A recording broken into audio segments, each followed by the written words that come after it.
Welcome back to Right Stew. We're trying something. Yeah, this is new. We're trying things out. We're gonna call this Daily Stew, and we're gonna try to do this daily because that's what we Why want to do. not? Why not? Yeah. Yeah. Yeah. And so we had Thanksgiving yesterday. We hope you, your family, had an amazing time with loved ones, enjoyed food, and certainly when you think Thanksgiving, what are we thinking, Brian? Well, I think turkey. Okay, Um, well, and then maybe peanut butter balls. But then you think about rivalries, right? This is obviously rivalry day, and you think about hey, which one's the best, and why are they relevant at this point? yeah. So football, and we're specifically college football because we know Thanksgiving is owned by the NFL on Thursday, the Lions and the Cowboys, and they added the night game. But the weekend that follows is always rivalry weekend for college football.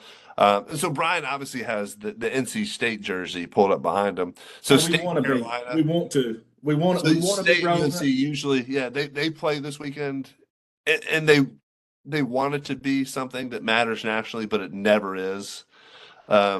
So I think that's really all we can say about. Give me your fondest. Do you have a fondest memory of a State Carolina game that you went to while you're at State or before? Man, no. I mean, I think about there was definitely some games. I remember like TA, I think, Oh, scoring T.A. late. McClendon, yeah. Yeah, TA McClendon scoring late down at North Carolina, or maybe he got held. I can't even remember who actually won or lost at this point, but I just So that remember, shows you how much that rivalry yeah, matters. I So want to, in state here, yeah. so Brian and I are both in North Carolina. The State Carolina rivalry matters a whole lot.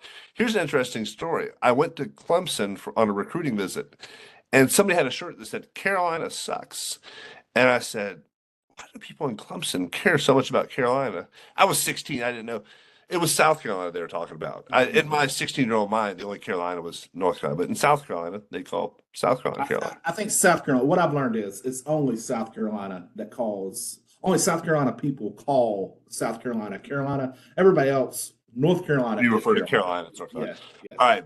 So back on the subject here. So we're going to talk about some of the greatest rivalries. The big one, obviously, in college football is Michigan, Ohio State. And I think some of the things that really make a rivalry matter is are both teams relevant? And for a long time, both Ohio State and Michigan have been relevant, and not just for a conference, but for a national title. Obviously, Michigan won it last year. Ohio State has been in the Final Four several of the past few years.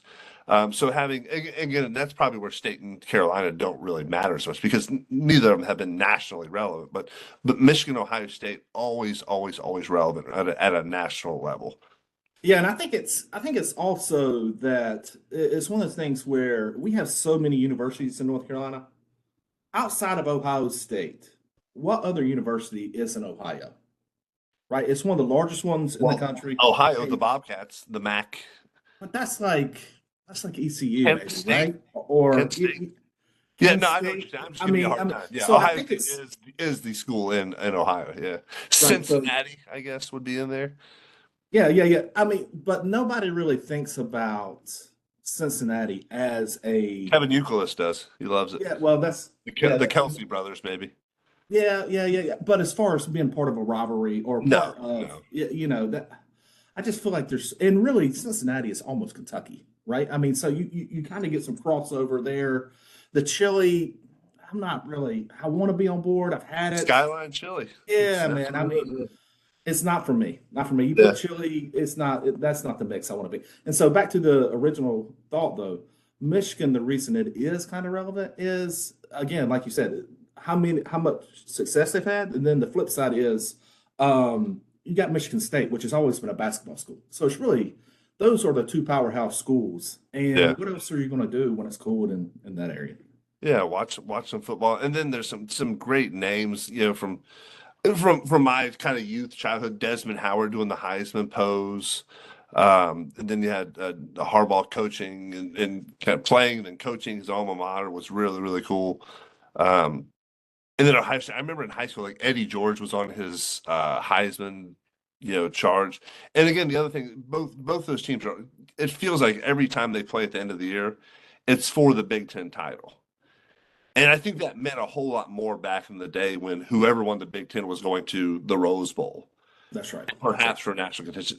Now it's like, hey, with the 12 teams, it doesn't matter as much because you can have one, two, maybe three losses. We'll see how that shakes out in the next couple of weeks. But Yeah, uh, it's crazy. Obviously, there's a big bias towards the SEC when you talk about national championships, but when you think about rivalries, hey, so you talk about Penn State, Ohio State, Michigan being number one.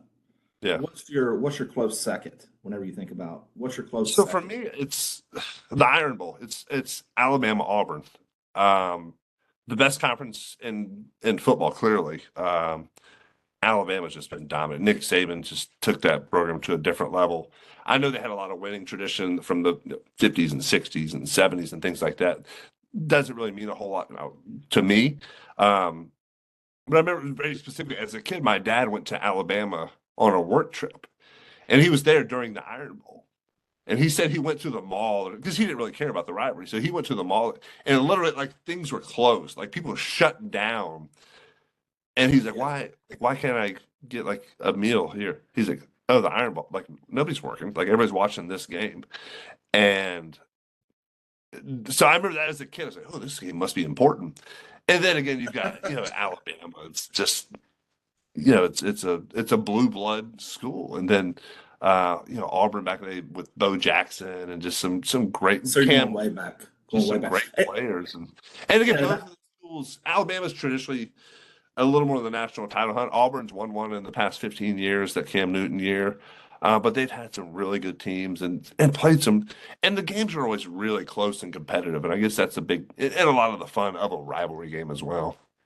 well, and you hit on it to start with. I mean, it's got to be you got to be nationally relevant, and you got to have Yeah. big alumni numbers, and both of those schools obviously do. And when you think about the original Michigan and Ohio State, they got huge alumni numbers, Oh, and huge. Yeah. again, nationally relevant. I was going to go a little different way with that. I would, again, from our youth, I think it would go Florida State used to be, right? I mean, that was, and Yeah, and you can throw Miami, you almost go like a I think three-way Miami there. too. It's like Yeah. kind of a triumvirate there. Yeah, just all three schools always. And from the 80s and 90s, gosh, Bobby Bowden had Florida State humming. Steve Spurrier had Florida going. Miami was doing their thing in the 80s, and into like that 2001 team might have been the best college football team of all time. Like, Yeah. And obviously, so much talent there, and those kids grow up around there, and a lot of those kids end up, or at least at that time, would go to one of those schools. So, yeah, it's interesting though. But it is a who you got? Who you got winning Ohio State, Michigan today? Who you got winning that game? I think Ohio State's going to smack them. Don't you think? I mean, Well, Michigan took a little step back after winning a national title and losing a head coach. yeah, but you know what? Sometimes these rivalry games are close, right? And so Oh yeah, because of just everybody plays a little bit tighter. I think about for the years in our kind of irrelevant rivalry with NC State, UNC, they always were close, and a lot of times the team that had the worst year would end up winning this game. Now it's been a little bit different the last yeah. few years, and obviously Michigan has taken three W's in a row to Ohio State. But a lot of times it's always a close game, and it's always a good game, and a lot of people care about it. So that's what's important. Now there's some classic rivalries that we think about, and a lot of it feels like it involves like Notre Dame, right? Like Notre Dame, USC, Notre Dame, Michigan. Some of these. Um, what are your thoughts on Notre Dame? Do you care about Notre Dame at all? I think I have a little bit of like private school feel to Notre Dame, right? So it feels So, like so to take a step back, Brian and I are both public school kids. Grew up in public school. our kids go to I've kind public of got a school. mix of private and public school. My own kids, I'm kind Right. of. Right. And so it feels like Notre Dame maybe, you know, gets some love that's, really based on long historical standards, right? When it comes to, Yeah.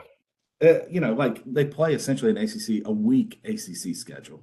Yeah. And they get beat by Northern Illinois, right? And really doesn't Yeah. impact them, right? They've got a free path to the national championship, at least playoff, and so it really doesn't feel like Well, they're Notre playing Dame. you're playing Army and their service schools every year, which And is they're playing a tradition. bad USC, and they, Yeah. I guess there's some, and USC's really down, and why they're down, who knows? But I think about like how much they've it seems like every time they've figured out a way to get into like the national championship conversation and they play a really good team, they get smoked. And so again, Yeah.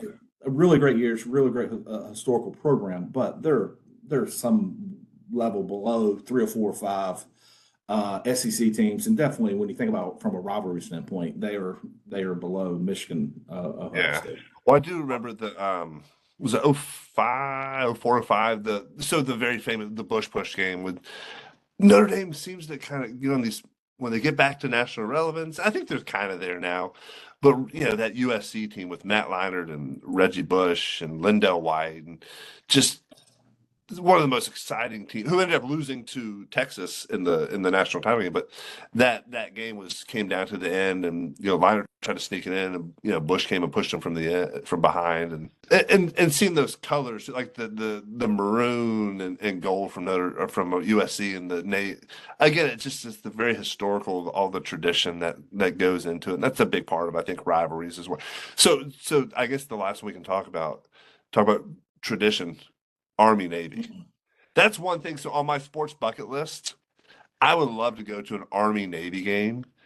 And You think you honestly, get beat up probably there? not wildly hard to get a ticket to. I don't think that's, um, but it would be one of those games that's just like to see the tradition and see everything, and again to pay homage to the folks who are service people, right? That would be Well, and I think the hard thing is they're having pretty good years this year relatively, yeah. right? I saw where Navy beat ECU today, right? But the hard thing is they're just so limited on the athletes. And again, I think from a respect standpoint, everybody respects every Absolutely. military service institution, but from a college perspective programs, everybody, they're limited by what they can do. But then they're limited by their offenses they run. Typically, they're gimmicky, whether it be some type of version Double, of triple, option. quadruple option.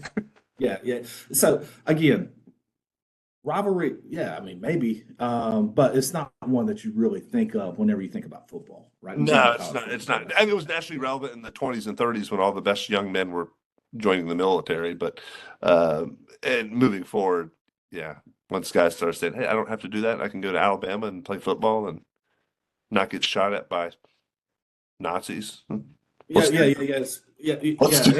and Let's just go and play and football. and probably getting paid, even before it was legal to get paid, right? I mean, Hey, I feel like that hey. was, I think everybody was hoping, and this is a different conversation for a different time. I think people were kind of hoping it would kind of level the playing field whenever they started paying players with NIL. The reality Yeah. is the teams that were already doing it are just able to do it above table, and they can pay They're more doing a better players. job of it Yeah, doing a much better job. So, with all the yeah. So, collectives and whatnot. All right, so right, State Carolina. mm, Let's our in-state rivalry here. Um, who's winning tomorrow? got the UNC coach who got fired. Mac Brown, who's lame duck coach on his way out. Uh, so Dave Monday, Doran kind of I don't know if he's fighting for his life. I don't think he's on the hot seat. I think he's well, won I too think you much. got to. I mean, we are what we are, right? And I think both programs, you're better off to be Uh, satisfied and be disappointed when you win 6 or 7 games, but be really happy when you win 9. yeah. And as far as the rivalry, I think you got Mac Brown on his way out. You got a lot of players that are motivated to send him out the right way. I don't love how that was done, even as an NC State fan. It feels like this guy's been an historical coach and done a lot for Oh yeah. UNC. You don't push him out the way they did, but there's probably something that we don't know that happened on the inside. But yeah, I think. I mean, obviously, you see the jersey behind me, but if I was a betting man, I would think UNC is going to put their best foot forward and probably take it to us tomorrow. Even though Oof. obviously I'll be pulling for the red and white. Just be ready for Wolfpack Nation to come after you now. Well, yeah, yeah, and that's fine, but and they really need to come after Dorn, right? Because it's Oh, just a very average season, which is obviously very disappointing considering the expectations, right? A lot of times our expectations have to be really here, right? When NC State's expectations are here, they're not going to. It usually doesn't turn out well, right? You think about basketball last year, NC State no, basketball. zero expectations. I Yeah. mean, we were going to fire the coach and all this stuff, and all of a sudden you go to the Yeah. Final Four, and it's like, well, that's awesome, but why didn't we play this well the whole year? And it's like, well, something's missing, right? And so, but Yeah. anyway, if I was a bet man, I'd put money on UNC, and it may not be. I want it to be competitive. I want it to be close, but I don't know if it will be. Any other rivalries we need to talk about from college football perspective? Not today, not now. We just need to. Hey, go pack. All right. Thanks for listening to the Daily Stew. We'll talk to you soon.